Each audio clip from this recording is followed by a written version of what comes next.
Hầu hết mọi người đều không biết rằng là chúng ta làm những điều sau đây thì dẫn đến cô bé của chúng ta sẽ bị viêm nhiễm. Chị em chúng ta cùng xem hết video của Dông xem là các chị em chúng ta đang làm những việc gì dưới đây nhá, để chúng ta có biết cách khắc phục nha. Thứ nhất đó là các chị em chúng ta cứ có thói quen là khi đi tắm xong á, thì quần lót hay là quần áo của chúng ta thì chúng ta không giặt ngay, mà chúng ta để một đống ở đấy đều 2-3 hôm rồi chúng ta để một đống nhiều rồi thì chúng ta mới giặt một lần. Khi mà chúng ta để như thế á, thì nó sẽ là rất là ướt và nó sẽ có rất là nhiều vi khuẩn nó sẽ dính trên cái quần áo của mình này, đặc biệt là quần jean của mình này. Cho nên là khi mà chúng ta giặt á thì chúng ta không giặt được sạch, cho nên là dẫn đến là sẽ có vi khuẩn dính trên đấy, và chúng ta mặc quần jean á thì sẽ dẫn đến là cô bé của chúng ta nó sẽ bị viêm nhiễm nhá. Thứ hai đó là chúng ta không biết vệ sinh cô bé của mình này, chúng ta không mua lọ dung dịch vệ sinh phụ nữ dành riêng cho vùng cô bé, mà chúng ta cứ có thói quen là lấy xà phòng, sữa tắm để vệ sinh cô bé của mình á.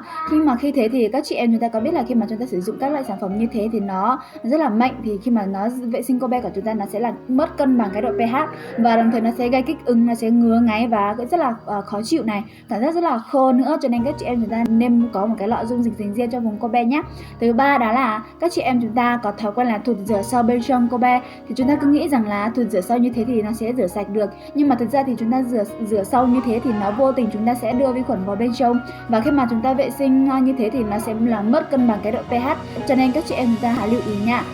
Một cái sản phẩm giúp cho mình cân bằng lại cái độ pH thì hãy ấn trên giỏ hàng của Dâm nhé, có dung dịch vệ sinh phụ nữ Happy World giúp cho các chị em chúng ta là bảo vệ cô bé và cân bằng lại cái độ pH, làm sạch cái vùng cô bé của mình nha, và ngăn ngừa vi khuẩn gây viêm nhiễm nhé.